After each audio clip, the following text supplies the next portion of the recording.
यहाँ पे जैसे बताया रेनू जी ने बताया, we have 3 faculty members with us, और यहाँ पर हम पिछले 3 साल से मशरूम कल्टीवेशन हो रही है। और जब मैं तो नहीं करती, ये माइक्रोबायोलॉजी डिपार्टमेंट करता है, और जब हम देखते हैं मशरूम्स को ग्रो करते हुए, और बाद में when they are, they are there for sale and we cook them in our kitchens, it's such a pleasure because we know कि बिल्कुल हमें unadulterated और अच्छी क्वालिटी के मशरूम्स मिल रहे हैं। So not wasting much time, I will hand it to Dr. Rekha, who has been, very much associated with this project since past 3 years, and the other team members, they are going to tell you about it. Thank you.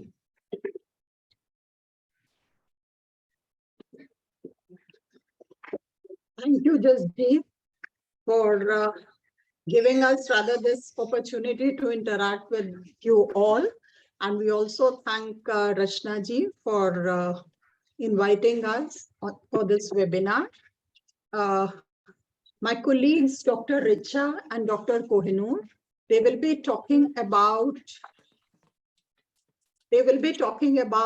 the benefits and the actual cultivation process, whereas I will be talking about how we initiated this cultivation program in our college. Why I want to share this is because we were all raw in this process. हमें नहीं मालूम था कि ये सब कैसे होता है। हमने इन 3 सालों में हमने ये सीखा है, and I think any one of you can do it at your place. That is what is the objective of this talk.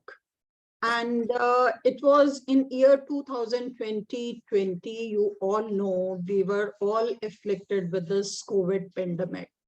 Everything had come to standstill, and still we could manage we had some resources and we could manage everything on our own. But there were many people in our college, the contractual staff or other people around in the college, or even in the nearby vicinity, who did not have any livelihood during that time. And it was really tough on them. So at that time, our principal, Dr. Payal Mago, she initiated. वो meeting बैठी हुई, गुमान तेरा आधा काम bathroom खुला पड़ा है। अभी मीटिंग चल रही है। कमाल। ये तो अभी आए हैं, मुश्किल से 5 मिनट में। So she initiated this cultivation program in the college, and she involved all those people who were not having any proper jobs.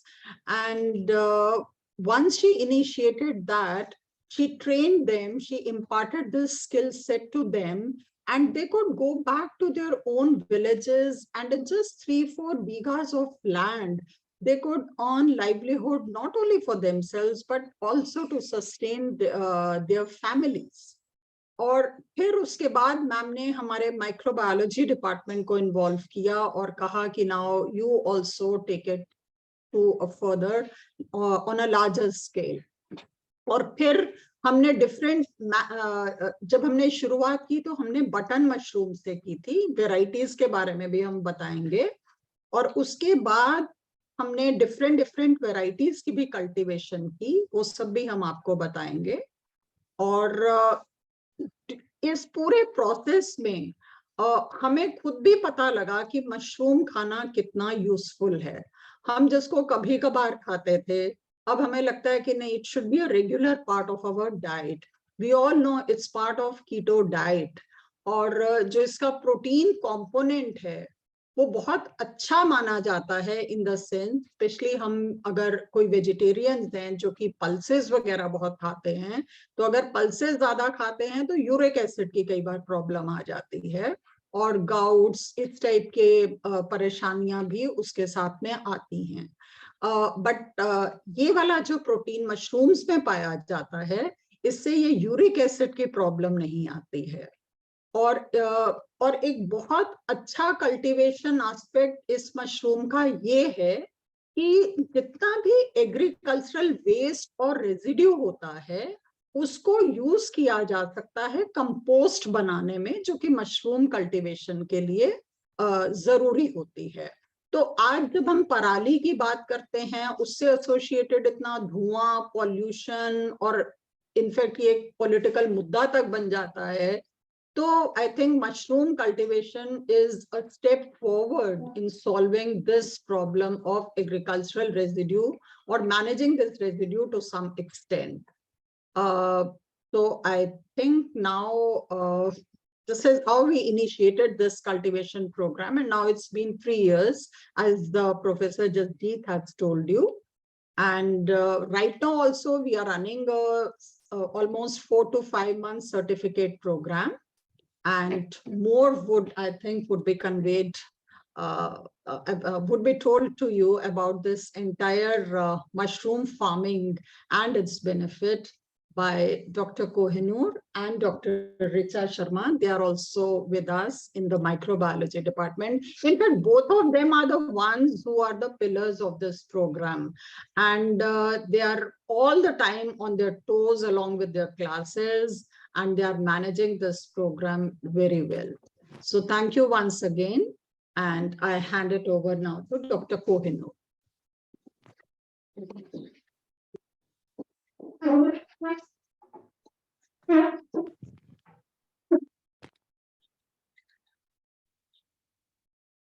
So I'm just going to share my screen. Good afternoon, everyone. Is my voice audible?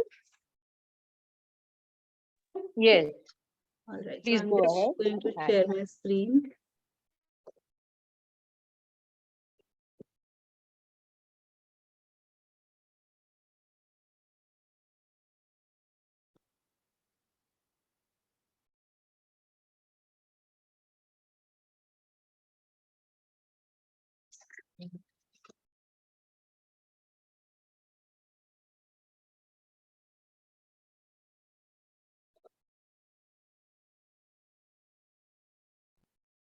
All right. So is the screen visible to everybody? Yeah, we can see it. All right. So very good afternoon to everybody. And today we are going to talk about mushrooms. I think everybody is aware these days that, you know, mushrooms are actually an ultimate superfood. And जैसे कि ma'am ने बताया कि mushroom of course हम लोग तो grow करते हैं, but even in our kitchens I think button mushroom से तो सब लोग काफी familiar हैं कि button mushroom बहुत एक common I think for vegetarians most of them really like it and we enjoy it not only as a vegetable जो हम चपाती के साथ घर पे बनाते हैं, but also on pizzas and pastas we've been eating mushroom for a long period of time. So apart from the button mushroom जो शायद आप सबको पता होगा जो हमारे vegetable vendor के पास easily मिल जाता है, और भी बहुत सारे हमारे पास edible mushrooms होते हैं जो कि अवेलेबल होते हैं. तो ये इनमें से बहुत सारी वेराइटीज ऐसी हैं जो हम हमारे यहाँ हमारे कॉलेज फैसिलिटी में भी ग्रो करते हैं. तो एक और कॉमन टाइप ऑफ मशरूम होता है ऑयस्टर मशरूम, जिसको हम साइंटिफिकली प्लूरोटस कहते हैं, और बहुत सारी वेराइटीज में आता है, अलग अलग कलर्स में आता है. तो ढींगरी भी कहते हैं उसको हम, ढींगरी मशरूम. तो वो भी एक टाइप ऑफ एडिबल मशरूम है जो हम हमारी फैसिलिटी पे ग्रो करते हैं. उसके अलावा मिल्की मशरूम जो कि समर मशरूम कहते हैं, वो भी हम यहाँ पे ग्रो करते हैं. उसके अलावा और भी बहुत से मशरूम्स हैं जिनके बारे में शायद कुछ लोग आप में से जानते होंगे, जैसे शिटाके, गैनोडर्मा, कॉर्डिसेप्स, जिनकी बहुत सारी मेडिसिनल वैल्यूज भी हैं. तो edible mushrooms of course button mushroom जैसे कि मैंने बोला सबको हमारे यहाँ ज्यादा पता है, but there are many more varieties of edible mushrooms जो कि अवेलेबल होती है मार्केट में. तो अगर हम हेल्थ बेनिफिट्स की बात करें तो mushrooms are like I said super foods. मतलब अगर आप देखें तो एक्चुअली हेल्थ बेनिफिट्स हर यू नो पॉसिबल हमारी बॉडी के ऑलमोस्ट हर पॉसिबल पार्ट के लिए यू नो हेल्दी है mushroom. So for example they are very good for our heart, they are very good if you have high cholesterol levels, they help lower the cholesterol levels. They're very good for your bones, their vitamin D levels are very high. If you talk about anemia, they're very good for anemic patients, they help to treat anemia, they increase absorption of iron. Inflammation agar kisi ko hai, again mushrooms are very beneficial, they improve our body immunity. And recently like I said, jaise ma'am ne bhi bola कि mushrooms have found a place in the keto diet. So the keto diet is basically a very you know favorite diet. You basically want to have food that fits into that keto diet category, and mushroom falls into the keto diet also. तो इसलिए mushroom के health benefits so unlimited है। अगर cultivation की बात करें तो जैसे कि मैम ने बताया, हम लोग बटन मशरूम तो कल्टीवेट करते हैं और भी वेराइटीज हम कल्टीवेट करते हैं, बट आज के हमारे सेशन में हम बात करेंगे बटन मशरूम कल्टीवेशन की।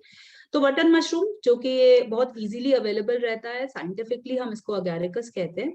और जैसे कि मैंने बोला, अगर आप वेजिटेबल वेंडर्स के पास देखेंगे तो आजकल तो पूरे थ्रू आउट द ईयर ये अवेलेबल रहता है, क्योंकि अब मशरूम कल्टीवेशन अर्लियर सिर्फ हिली एरियाज में होता था जहाँ टेम्परेचर थोड़ा सा लो होता था, बट आजकल जब से कमर्शियल यूनिट्स बन गए हैं जहाँ टेम्परेचर को हम कंट्रोल कर सकते हैं, ह्यूमिडिटी को कंट्रोल कर सकते हैं, through out the year button mushroom cultivation चलता है।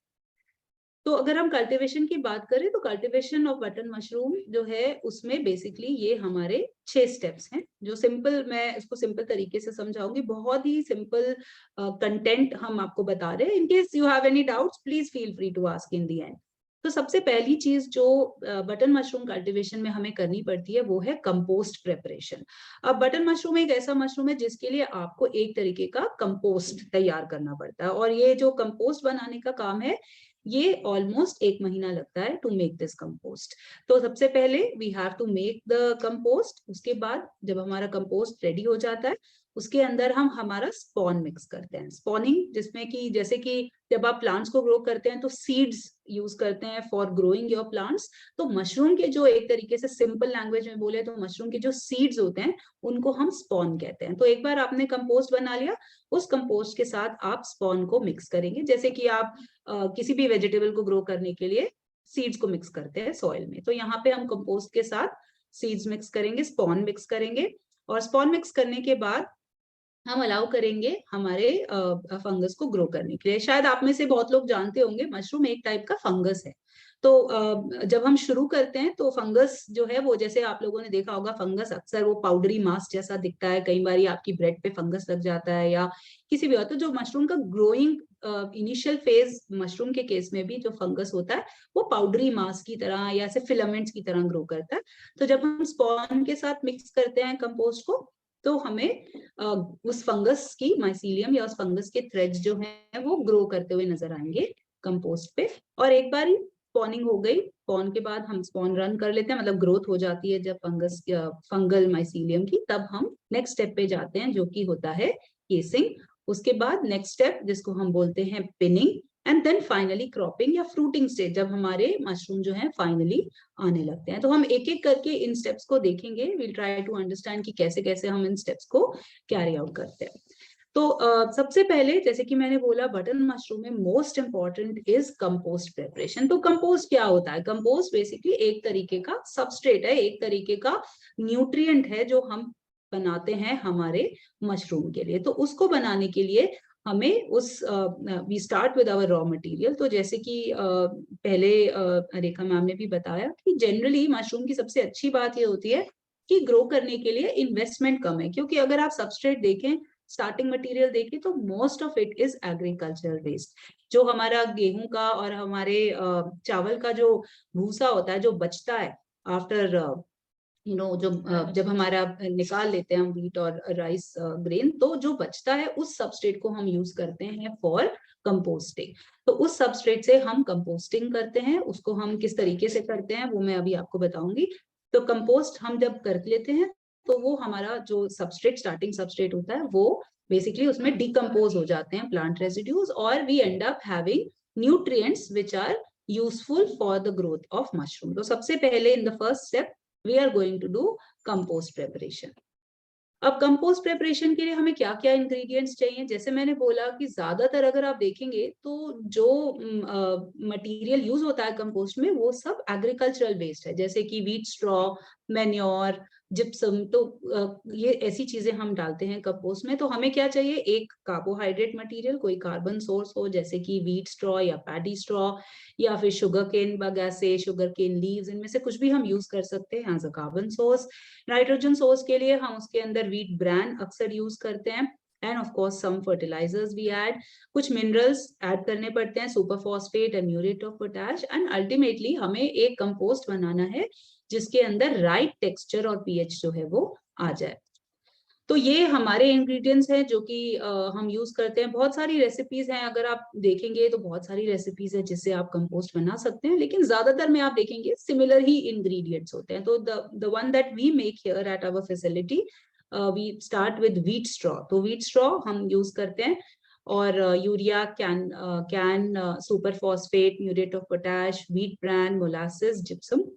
और ये सारे इंग्रेडिएंट्स बहुत इजीली अवेलेबल होते हैं, ये आप आराम से आपको मिल जाते हैं, और इनका खर्चा भी कोई बहुत ज्यादा नहीं होता है। तो जैसे कि मैंने बोला, मशरूम कल्टीवेशन में इन्वेस्टमेंट बहुत ज्यादा नहीं है, आप बहुत कम अमाउंट से स्टार्टिंग इंग्रेडिएंट्स परचेज कर सकते हैं। तो अब हम करते क्या है कि हमारे ये सारे इंग्रेडिएंट्स को, सबसे पहला स्टेप है हमारा वेटिंग। तो सबसे पहले हम हमारे स्ट्रॉ की वेटिंग करते हैं, पानी में हम वो सारा स्ट्रॉ दो है ना एक में। उसके बाद हम एक हाँ। स्टैक बना लेते हैं इस वेटेड स्ट्रॉ का, और सारे इंग्रेडिएंट्स को इसमें, और finally we end up making a pile. तो पाइल एक ऐसी बना लेते हैं, जैसे इस पिक्चर में भी दिख रही है, इस टाइप की एक पाइल, एक लंबी पाइल, चौड़ी और 3 फीट ऊंची पाइल, और लंबाई कितनी भी हो सकती है, ऐसी पाइल एक हम बना लेते हैं, जिसमें कि हम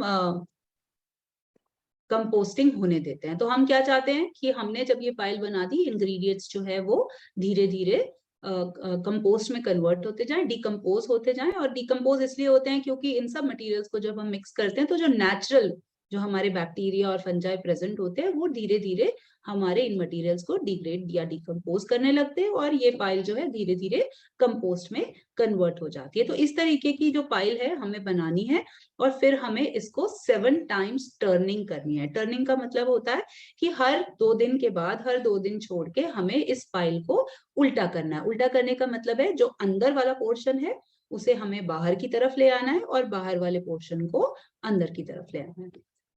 तो ऐसे करके हम लोग एक पाइल बना लेते हैं। पाइल बनाने के बाद बाकी के स्टेप्स हम कैरी आउट करते हैं। अब कंपोस्ट हमारा तैयार हो जाता है। जैसे कि मैंने बोला, 7 बार उस पाइल को हमें टर्न करना होता है, हर 2-2 या 3-3 दिन के गैप पे, जिसमें कि रफली हमारे पास अराउंड 27-28 डेज लग जाते हैं कंपोस्ट प्रेपरेशन में। एक बार कंपोस्ट बन गया तो कंपोस्ट को हम चेक कर लेते हैं कि उसका पीएच और उसकी एसिडिटी ठीक होनी चाहिए, और उसका कलर बिल्कुल ठीक होना चाहिए। तो जनरली हम जब शुरू करते हैं तो व्हीट स्ट्रॉ गोल्डन से कलर का होता है, और by the end of our composting process वो अच्छा डार्क ब्राउन कलर का कंपोस्ट तैयार हो जाता है। पीएच होता है बिटवीन 7 to 8, एसिडिटी उसकी ऑलमोस्ट न्यूट्रल के अराउंड ही होती है, और उसमें बिल्कुल भी अमोनिया की स्मेल नहीं होती है। तो ऐसा कंपोस्ट जब बन के रेडी हो जाता है, तब हम उसको आगे लेके दूसरे स्टेप्स पे जाते हैं। तो अब डॉक्टर ऋचा आगे के स्टेप्स बताइए।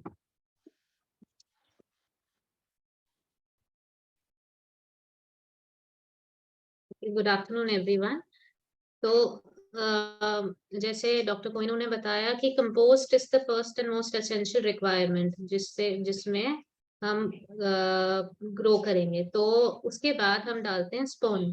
स्पॉन जैसे हमने बोला कि spawn is like a seed. तो जैसे आप इधर स्लाइड में देख रहे होंगे, इधर जो व्हीट ग्रेन्स होते हैं, व्हीट ग्रेन्स के ऊपर हम जो ये फंगस है अगैरिकस, जो बटन मशरूम है, उसके माइसीडियम को कोट करते हैं। तो ये स्पॉन अवेलेबल होता है, आप इजीली परचेज कर सकते हैं, जैसे आप सीड्स परचेज करते हैं। स्पॉन की क्वालिटी हम चेक करेंगे, जैसे हम हमेशा गुड सीड क्वालिटी से शुरू करते हैं तो हमारा हार्वेस्ट अच्छा होता है। ऐसे बटन मशरूम में भी जो ये स्पॉन होता है, हम उसको क्वालिटी मीन्स जैसे आपको यहाँ पे नीचे बैग्स दिख रहे होंगे, सीड बैग्स और स्पॉन बैग्स, हम उसको चेक करते हैं जब हम उनको खरीदते हैं कि वो कम्प्लीटली व्हाइट होने चाहिए। जो ये अगैरिक बटन मशरूम का स्पॉन होता है वो कम्प्लीटली व्हाइट होता है, कोई भी ब्राउन, ग्रीन, ब्लैक, कोई भी और कलर के स्पॉट्स नहीं होने चाहिए। और जितना फ्रेश हमारा स्पॉन होगा उतनी बेटर हमारी क्वालिटी और यील्ड आती है। तो basically spawn is the seed which for growing or cultivating button mushroom.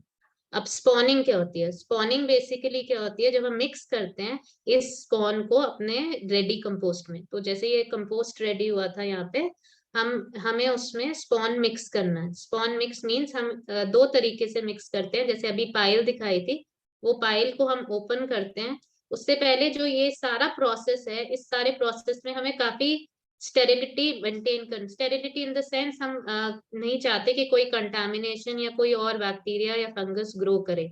तो इसलिए वो जो पूरा एरिया है जहाँ कंपोस्टिंग हो रही थी और जो पूरा एरिया जहाँ हम अपने बैग्स रखेंगे उस सबको हम फॉर्मेल्डिहाइड से ट्रीट करते हैं। तो फॉर्मेल्डिहाइड भी इजीली अवेलेबल होती है, उसके 2% सोल्यूशन बना के हम पहले फॉर्मेल्डिहाइड से ट्रीट करते हैं, और जब हम वर्क भी कर रहे होते हैं with the compost bio seeding हम अपने हाथों को डिसइंफेक्ट करते हैं। तो बेसिकली स्पॉनिंग मतलब हम ये जो स्पॉन है, जो ये सीड्स हैं, ये लेंगे और मिक्स करेंगे हमारी रेडी कंपोस्ट में। तो हम एक तो जनरली मिक्स करेंगे और अच्छे से, और दूसरा मिक्स करने के बाद हम इनको फिल करेंगे बैग्स में। सो देयर आर 2 वेज, कई लोग ट्रे में करते हैं लार्ज स्केल में, कई बैग्स में करते हैं, and there are different veg.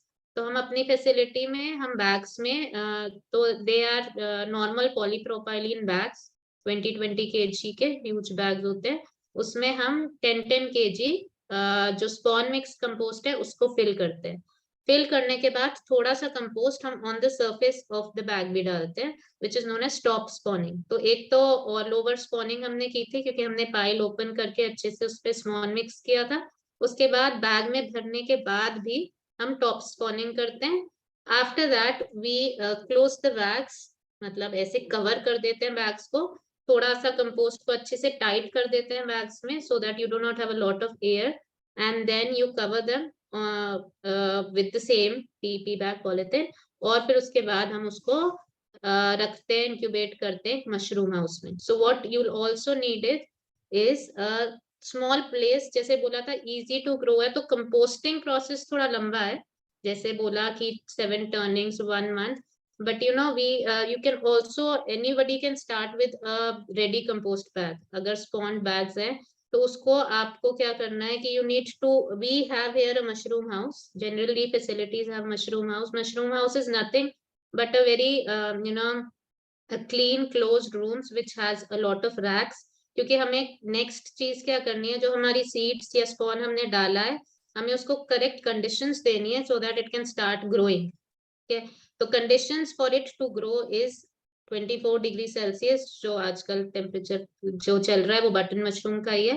And the other thing is high relative humidity, मतलब एक डार्क ह्यूमिड क्लोज्ड रूम होगा, क्लीन होगा, and you can see bamboo racks stacks here, so you can have bamboo stacks, or you can have a small hut or any corner in your home which you know can be closed, clean, and you know you can maintain humidity there। so that is just the only requirement। if you take spawn you know you do bags from the compost bags from here with spawn added, you can just put them for spawn run। तो spawn run में हम क्या करते हैं, हम इन bags को mushroom house में रखते हैं for around 7 to 10 days। with these conditions the spawn starts growing। spawn growing means जैसे बोला था mycelium type thread like you can see the compost which was completely brown, you see these thread like mycelium growing on it। तो यहाँ पे आपको spawn जहाँ पे आपका seed था white patches दिखने लग जाते हैं। and high carbon dioxide concentration के लिए कुछ अलग से नहीं करना होता, you just keep the room you know close, you do not let a lot of ventilation be there at this particular time। तो अगर closed होगा, dark होगा, तो अपने आप अंदर high carbon dioxide concentration होगी, and that is enough। तो एक बार spawn run हो जाता है, spawn run मतलब हमारा वो जो brown bag था थोड़े दिन बाद आप देखोगे वो white होने लगेगा, क्योंकि ये जो seed आपने डाला था spawn ये grow करेगा और उसका सारे nutrients use करेगा जो आपने compost में डाले थे, and it will you know colonize the whole substrate and your bags will turn you start turning white। so next what we do after this is casing। अब casing क्या होता है, जब हमारा spawn run हो जाता है तो उसके बाद हम ये bags को open करते हैं, तब तक हमने cover किया हुआ था, फिर उनको open करते हैं और उसके ऊपर around 3 to 4 centimeter हम casing soil डालते हैं। And what is casing soil? It is nothing but it is just a mixture of garden soil, some spent compost and coco peat bricks। coco peat basically जो coconut होता है उसके छिलके होते हैं उसकी you get them on you know they are easily available also Amazon पे भी है। तो coco peat की bricks होती है, garden soil और compost को mix करके हम casing material ready करते हैं, casing soil बोलते हैं इसको। उसको भी हम फ्यूमिगेट करते हैं, क्योंकि कोई कंटामिनेशन नहीं, कोई और फंगस नहीं आनी चाहिए। इन केस अगर आपने स्पॉन किया, स्पॉन रन किया, कहीं पे कोई भी बैग में आपको दिखता है कि व्हाइट की जगह कोई और तरह का फंगस ग्रो कर रहा है, तो आप उस पर्टिकुलर बैग को डिस्कार्ड कर सकते हैं। सो फर्दर जब आप जाते हो तो आप जब स्पॉन रन कंप्लीटली हो जाता है, उसके बाद आप केसिंग सॉइल डालते हो। केसिंग सॉइल जैसे यू कैन सी हियर, ये सारा कंपोस्ट है, उसके ऊपर यहाँ पे केसिंग सॉइल डाला हुआ है। इसका मेन फंक्शन क्या होता है कि जैसे कंपोस्ट में बहुत सारे न्यूट्रिएंट्स हैं, ठीक है, तो वो यूज करके फंगस ग्रो कर रही है, माइसीलियम बना रही है। पर ये जो हमारा एक्चुअल अगैरिकस जो बटन मशरूम होता है, जो यहाँ पे दिख रहा है आपको, ये उसका फ्रूटिंग स्ट्रक्चर होता है, तो हमें उसको शिफ्ट करना होता है नॉर्मल माइसीलियम ग्रोथ से उसके रिप्रोडक्टिव स्ट्रक्चर पे। उस फ्रूटिंग कराने के लिए हम एक लेयर डालते हैं और हम कंडीशन शिफ्ट करते हैं। तो जो ये केसिंग सॉइल होती है, ये उतनी न्यूट्रिटिव नहीं होती, बेसिकली ये मॉइस्चर होल्ड करती है, और हम कंपोस्ट के ऊपर इसको लेयर करते हैं और फिर इसको केस रन के लिए फर्दर इंक्यूबेट करते हैं। तो केसिंग में हम बस अनफोल्ड करेंगे बैग्स को, आराम से इसको लेयर करेंगे, अगेन हाथ स्टेरिलाइज्ड होंगे या ग्लव्स होंगे, और उसके बाद इसको रखेंगे।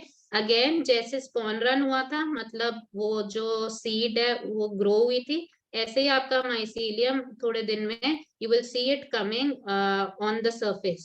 It will cover the whole thing, which is known as case run. Case run मतलब again your temperature room will be the same, temperature 24 के around होगा।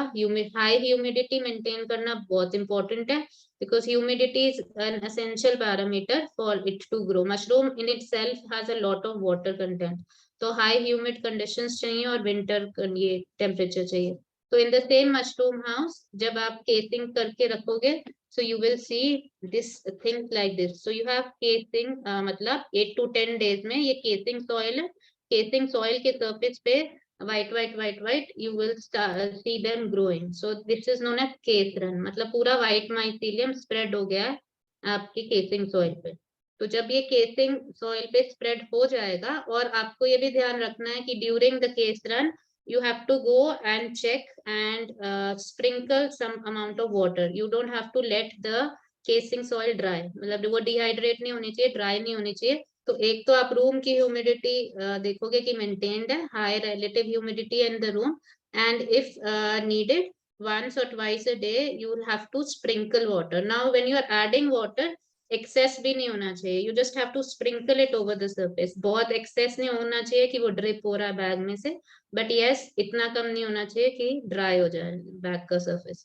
सो if these conditions are maintained, within 10 days आपका case run हो जाएगा। Case run होने के बाद अब आपको टेम्परेचर चेंज करना है। तो टेम्परेचर जनरली अब जैसे हम इस टाइम पे ग्रो कर रहे हैं, तो after some time the temperature will again start coming down. तो जब फ्रूटिंग करनी होती है, मतलब शिफ्ट होता है, वो तब होता है जब टेम्परेचर अभी तक हमारा 24-25 के अराउंड चल रहा था, 16 डिग्री आ जाता है, और ह्यूमिडिटी हाई रहती है। ह्यूमिडिटी तो सेम ही है, जैसे पहले भी अराउंड 88 to 90 थी, अभी भी 85 है। Temperature has shifted from 24 to 16। पहले हाई कार्बन डाइऑक्साइड लेवल चाहिए था, अब फ्रूटिंग के लिए हमें लो कार्बन डाइऑक्साइड लेवल चाहिए। लो करने के लिए हमें सिर्फ उस रूम में फ्रेश एयर इंट्रोड्यूस करनी है। We can just increase ventilation, low हो जाता है carbon dioxide level, and then you see within a week or so you see pins coming out. You see these white pins coming out of the casing soil. So this is pinhead formation. ये initial first pinning इसको बोलते हैं, जो हमारा initial stage होती है fruiting की, वो ऐसे छोटे छोटे वाइट पिंस दिखते हैं आपको on the surface of the casing. जब आप ह्यूमिडिटी मेंटेन रखते हैं, गुड वेंटिलेशन रखते हैं, टेम्परेचर सही होता है, so you see depending on your seed you have a lot of pins in one bag of your compost. Last में हमें when this continues within a week, these pins you can see beautiful fruiting bodies coming out of from each bag. तो pin heads जो छोटे छोटे इसमें दिख रहे थे, each individual pin head develops into a button mushroom, and in the next 2 to 4 days after you see the first pinhead formation, after 2 days maximum 4 days you see these harvested mushrooms. You can harvest them जो इनका stock होता है and जो cap जो हम देखते हैं तो कैप होती है, it is 4 to 5 centimeters in diameter and they're hard, and जो gills closed होते हैं, that means they're ready to be harvested. Now there is a way in which we hold the button mushroom, we twist it and we clockwise twist करते हैं and वो harvest करते हैं.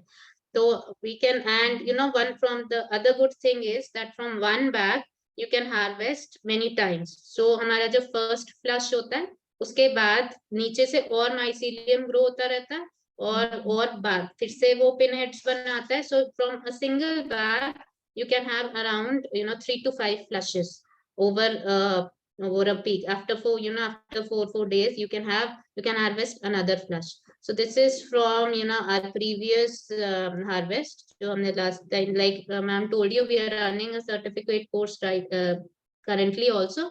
We've been doing it. So these are we got a huge yield last time also. So this is all the button mushrooms we got and harvested. So these are the steps, and please feel free to ask us whatever. We'll also show you videos of each of these steps now. Thank you so much doctor Richa and doctor Kohinoor, आपने बहुत अच्छे से explain किया. और मुझे लगता है कि थोड़ा सा इनिशियली एक सामान इकट्ठा करने की जरूरत है, लेकिन एक छोटी जगह में और जहाँ जिन लोग को सनलाइट की प्रॉब्लम होती है वो सभी लोग इसमें बना सकते हैं, अपने मशरूम्स ग्रो कर सकते हैं. So thank you so much. We will also be sharing few videos with you with all the steps which we video. हाँ जी, हाँ वीडियो दिखा रहे हैं जी जी जी.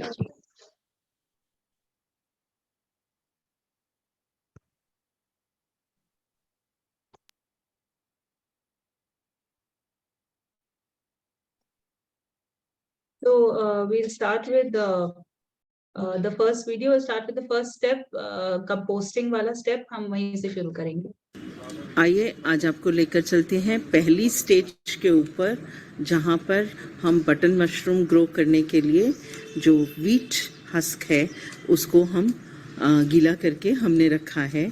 आपने देखा होगा कि हमने कल 1000 किलो व्हीट हस्क को यहाँ पे पानी में भिगोया था, और अच्छी तरह से पानी डालने के बाद में अब आप देख सकते हैं कि ये व्हीट हस्क पूरी तरह से भीग गई है, और इसको हम अब फैला रहे हैं.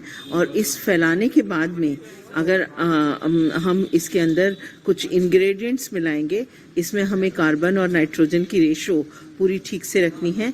कार्बन की हम बात करें तो व्हीट हस्क पूरा कार्बन का सोर्स है, और हम इसके अंदर कुछ मैन्योर मिलाएंगे जो कि नाइट्रोजन का सोर्स होगा. अब हमारा ये गेहूं का भूसा गीला होके बिल्कुल तैयार है, बिल्कुल परफेक्ट तरीके से ये गीला हुआ है, देखेंगे आप तो. और इसके अंदर अब हमने मिलाना शुरू किया है. मैंने जैसे आपको बताया कि कार्बन का सोर्स ज़रूरी होता है, तो ये इसमें गेहूं का चोकर हम मिला रहे हैं. 1000 किलो भूसा है तो इसमें 100 किलो गेहूं का चोकर मिला रहे हैं. तो गेहूं का चोकर और गेहूं का भूसा दोनों इसके कार्बन के सोर्स हैं. और ये मिलाने के बाद में हम बाकी भी और भी मिलाएंगे. कैल्शियम अमोनियम नाइट्रेट इसमें अच्छे से मिला रहे हैं.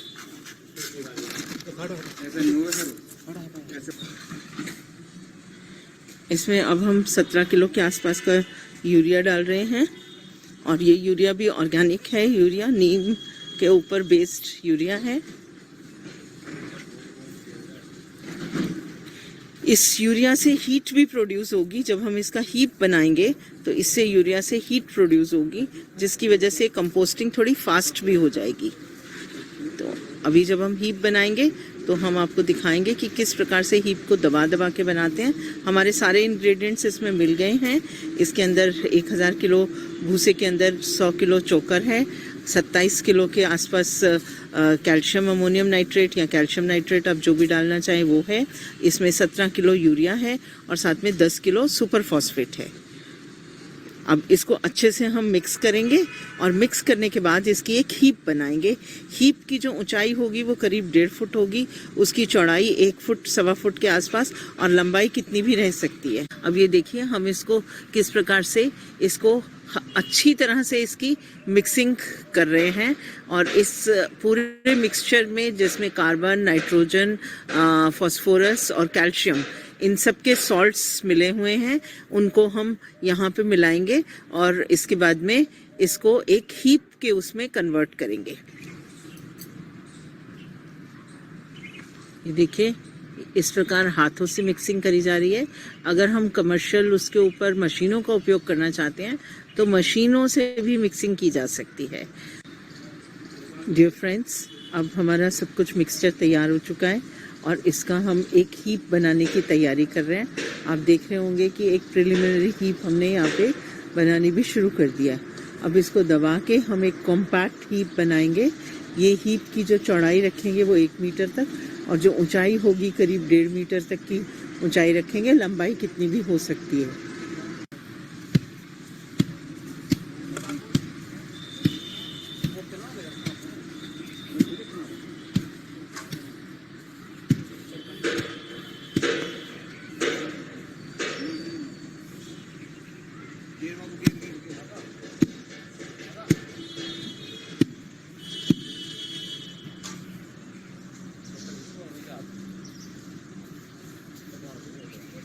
फोर्थ डे पे आप देखेंगे कि ऊपर ऊपर से ये पूरा सूख गया है, लेकिन आपको मैं ध्यान से अगर दिखाती हूँ, आप यहाँ आके देखिए कि ये नीचे से आपको गीला मिलेगा। जैसे ही ऊपर की हल्की सी लेयर मैंने उठाती हूँ तो ये नीचे से गीला है। थोड़ा सा मैं और इसके नीचे जाने की कोशिश करती हूँ, इसकी कोर की तरफ। ये गर्म हो रहा है बहुत ज़्यादा, और इसमें आप ये देखेंगे ये एक्टिनोमाइसीट्स जो कि थर्मोफिलिक बैक्टीरिया है। ये जितना जितना गर्म होता जाएगा उतना उतना आपको यहाँ पे वाइट कलर का, मैं खुश हो, बैक्टीरिया नज़र आता रहेगा। ये देखिए जैसे जैसे हम नीचे जाते जाएंगे वैसे वैसे ये सफ़ेद रंग का, जिसका आना एक इंडिकेशन है कि हम बिल्कुल राइट उस पे जा रहे हैं, ट्रैक के ऊपर। ये देखिए वाइट कलर का आपको माइसीलियम नज़र आ रहा है। ये थर्मोफिलिक बैक्टीरिया है। ये थर्मोफिलिक बैक्टीरिया इसके ऊपर एक्ट करेगा और इसी से ये कंपोस्ट का डिकम्पोजिशन होगा इन अ राइट मैनर। अब हम इसको पलटेंगे, इसको खोलेंगे, थोड़ा ठंडा करेंगे, दोबारा पलटेंगे, तो नेक्स्ट इसमें फिर दोबारा से मिक्सोमाइसीट्स आएंगी। ये जो ऊपर की सरफेस की लेयर थोड़ी ड्राइड थी, उसको हमने नीचे पहले उतार के उसके ऊपर हल्का सा पानी लगाया है। अब हम इसको पूरे को डिसमेंटल करेंगे। डिसमेंटल करते हुए देखिएगा कि इसके बीच में से बहुत स्टीम निकलेगी। निकाल दो इसको। हाँ और क्या,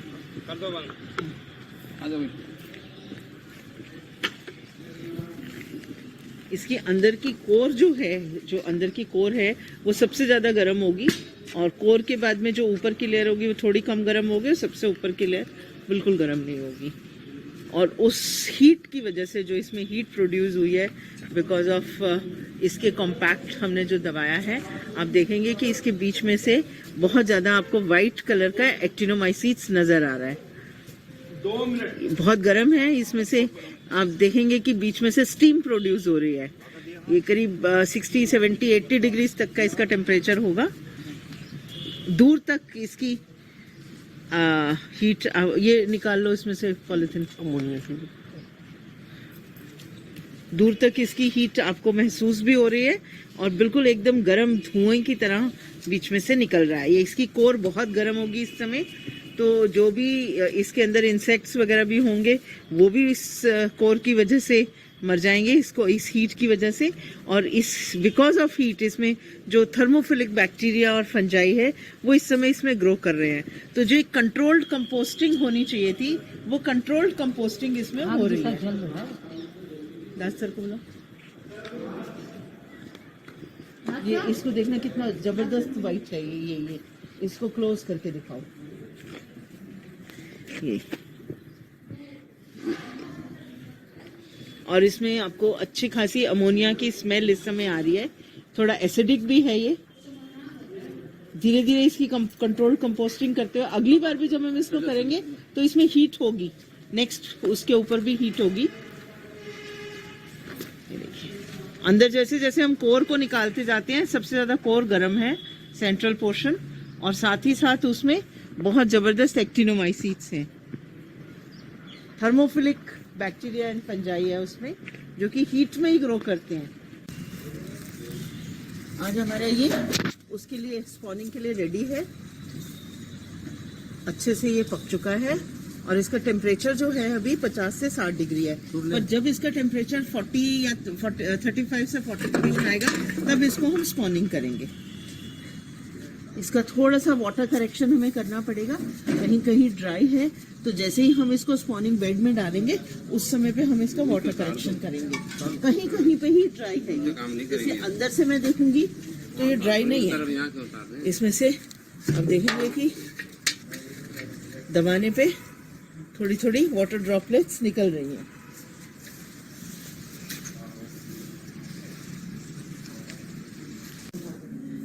ये सारे स्पॉन बेड्स हैं, यहाँ से देखिए ये सारे स्पॉन बेड्स हैं और करीब इसको 7 इंचेस 8 इंचेस के आसपास हम इसको फिल करेंगे। ये पूरा रूम स्टेरिलाइज्ड है।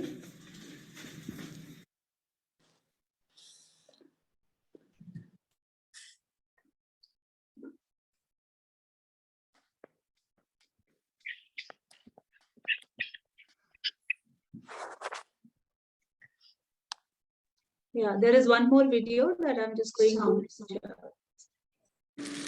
ये हमने जो कंपोस्ट तैयार की थी 28 दिन के बाद में, वो कंपोस्ट ऐसे करके 10-10 किलो कंपोस्ट एक एक बैग में भरी है। ये पॉलिथीन के बैग्स हैं और कंपोस्ट तैयार हो गई है। इसका जो सबसे बड़ा उदाहरण रहता है वो रहता है कि आप जब इसको हाथ में लेंगे और इसको दबाएंगे, जोर से इसको दबाएंगे, तो कोई पानी की ड्रॉपलेट नहीं आनी चाहिए, पर हल्का मॉइस्चर, और ये जैसे बंध जाता है थोड़ा सा, वो बंधना चाहिए। ये एक जॉइंट हो गया इसमें, तो ये इस तरह से बन गया है। इसमें अगर आप देखेंगे, थोड़ा सा पास लेके आएंगे तो आपको स्पॉन मिक्स किया हुआ दिखेगा। ये देखिए, ये एक छोटा सा स्पॉन, इसमें करीब हमने जब इसको पैकेट में भरा है तो 1% स्पॉन हमने इसमें मिलाया है।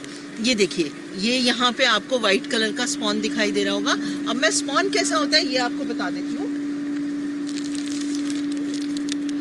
ये सफेद रंग का स्पॉन आपको दिखाई दे रहा होगा। बेसिकली इसमें गेहूं के दाने हैं। गेहूं के दानों को बॉईल करके उसके ऊपर जो बटन मशरूम का माइसीलियम है उसको डाला जाता है। 24 डिग्री पे जब इसको रखते हैं तो करीब 5 से 10 दिन में ये पूरा गेहूं के दानों के ऊपर ग्रो कर जाता है, और ग्रो करने के बाद में ये हमारा मशरूम का बीज है। अभी मैंने इसको खोला है और जो बाकी का स्पॉन 1% मिला दिया है। अब 1% के आसपास स्पॉन हम इसके ऊपर सरफेस के ऊपर भी मिलाएंगे, और सरफेस के ऊपर मिलाने के बाद में फिर हम इसको मशरूम हाउस में रखेंगे बंद करके करीब 15 दिन के लिए। ये देखिए, ये मशरूम का स्पॉन है। ये गेहूं के दानों के ऊपर आप ऊपर देखेंगे कि ऊपर बिल्कुल व्हाइट कलर का माइसीलियम आया हुआ है। परफेक्ट एकदम स्पॉन है ये, और इसको हम 1 मुट्ठी स्पॉन इसके ऊपर रखेंगे। करीब 1 मुट्ठी के आसपास हमने इसको चारों तरफ फैलाया है, और हल्का सा इसको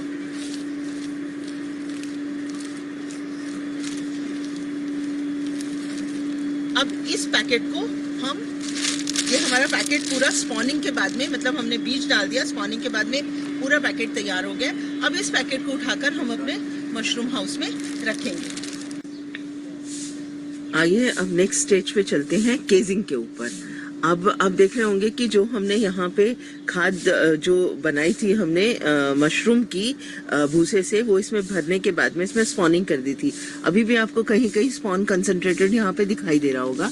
इसको 15 दिन हो चुके हैं। आइए देखते हैं 15 दिन के बाद इसकी कंडीशन क्या है।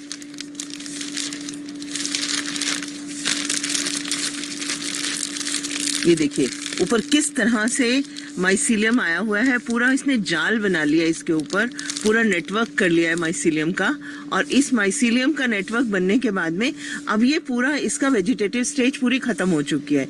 वेजिटेटिव स्टेज के बाद में अब हमें इसको फ्रूटिंग स्टेज में कन्वर्ट करने के लिए इसमें स्पॉनिंग केजिंग करनी पड़ेगी। और केजिंग का जो मटेरियल है वो हमारा खाद, मिट्टी और रेत को मिला के 1:1 की रेशो में प्रिपेयर होता है। आप उसमें कोकोपीट भी डाल सकते हैं, आप उसमें किसी तरह का जला मटेरियल, राख वगैरह जो उसकी राख होती है नारियल को जलाने के बाद में, नारियल के बाल वगैरह जलाने के बाद में जो राख बचती है उसको भी ले सकते हैं। तो 1:1 की रेशो में आपको थोड़ी सी खाद, पकी हुई खाद, मिट्टी, और उसको स्टेरिलाइज करते हैं हम 7 दिन तक स्टेरिलाइज करते हैं, तो वो इसका केजिंग मटेरियल बनता है। अब इसको हमें खोलना है, 15 दिन तक हमने इसको पूरी तरह से बंद रखा है। अब हम इसको खोलेंगे और खोलने के बाद में इसमें केजिंग करेंगे। ये हमारा केजिंग मटेरियल है और ये केजिंग मटेरियल बहुत फाइन होना चाहिए, अच्छी तरह से पोरस होना चाहिए। और इसके बीच में जो 3 चीज़ें मिली हैं, एक तो इसमें कोकोपीट की राख है, मतलब जो ये नारियल के छिलके होते हैं उसकी राख इसके अंदर है, साथ में थोड़ी सी खाद है, साथ में थोड़ी मिट्टी और रेत है।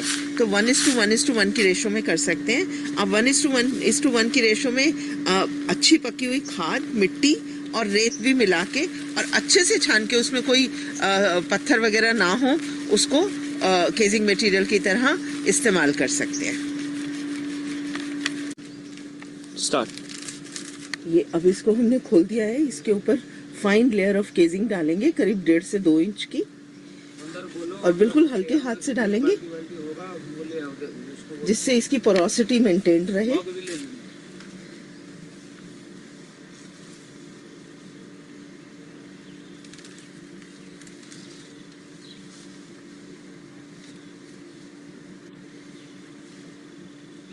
सारे में फैला दो इसको।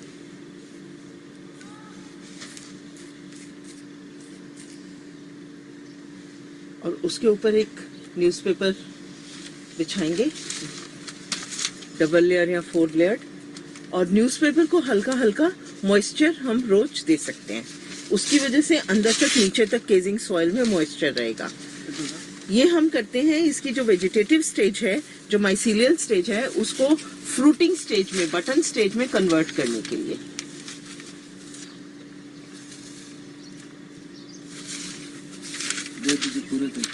पूरे दे दो।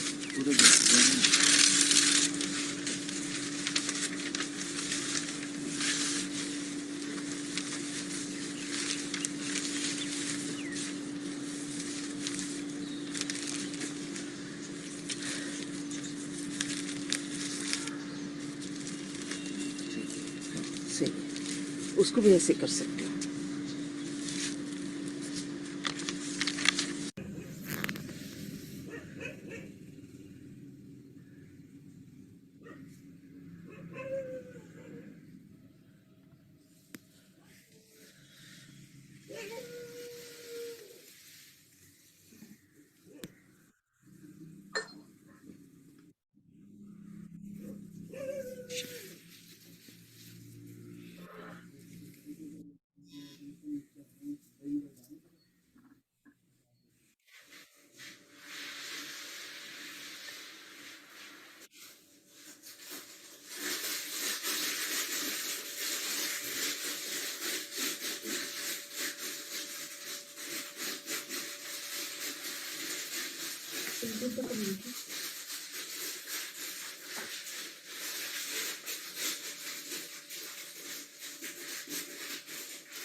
And after this.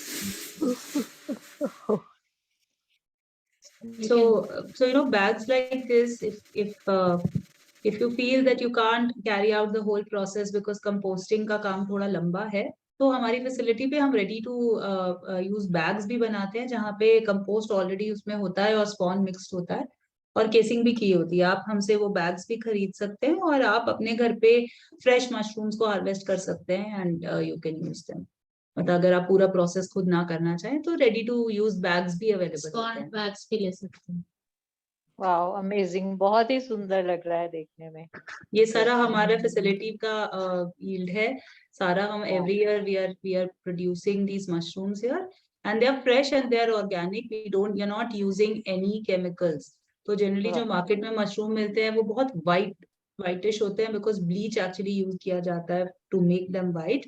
But the ones that we grow here may not be exactly white but they are as I said free of chemicals. तो वो अवेलेबल होते हैं after another month or so we should have our fruit ready. और अगर कोई अपना entrepreneur venture भी setup करना चाहे तो वो भी कर सकता है। आपने पूरा प्रोसेस देखा है और बहुत ज्यादा इस पे इन्वेस्टमेंट नहीं है। 10 से 15 हजार की इन्वेस्टमेंट है और एक छोटा सा घर में एक कमरा है, तो आप इसको एक बिजनेस सेटअप भी कर सकते हैं। Wow, very nice. Jasjeet, can we stop the recording now? Okay. And you can give me the control as the host so that